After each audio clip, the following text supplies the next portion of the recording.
Проект культурно-просветительского центра «Эздил» ушел в массы. Люди разных профессий и студенты с удовольствием, абсолютно бесплатно озвучивают популярных мультяшек. Совсем недавно завершили работу над «Мадагаскаром». Это произведение выбрали путем голосования. Подробно о процессе расскажет Идрис Ижиев.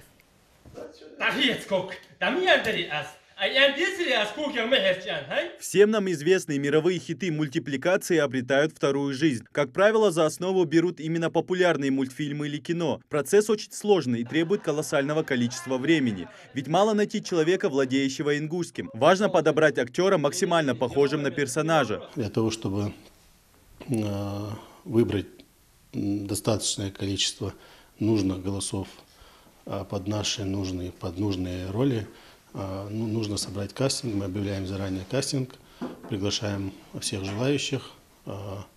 Естественно, говорим, что это за мультфильм будет. А выбираем мы его, во всяком случае, в прошлый раз мы выбрали его в результате голосования. Прямо в кинотеатре провели голосование и выбрали «Мадагаскар». Вот. Потом проводится кастинг, отбирается звукорежиссером наиболее подходящие голоса под определенного персонажа.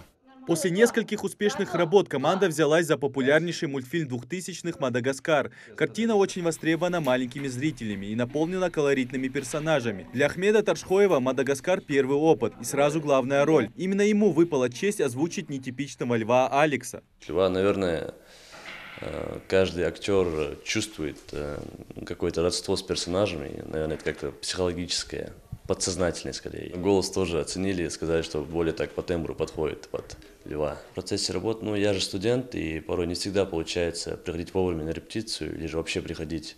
А так, во время репетиции бывало такое, что текст было трудно выговаривать. Именно нужен необходимый тембр и скорость нужна необходимая, и для этого пришлось отдельно выделять время.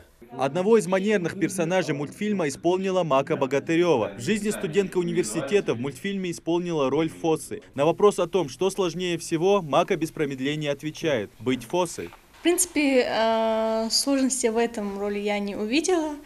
Как обычно, слюни пускать, быть вечно голодным и более.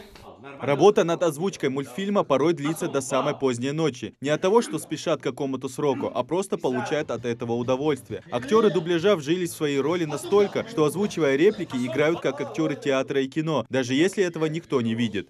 Именно так и просил наш продюсер, и да, он все время говорил: ты жираф, ты говоришь сверху, так что давай будь жирафом. Этот мультфильм по сравнению с мультфильмом «Король лев» был гораздо сложнее в диалогах, почему-то что там персонажи очень активные, очень веселые. Максимально жестикулировать, дабы выдавить тот или иной звук.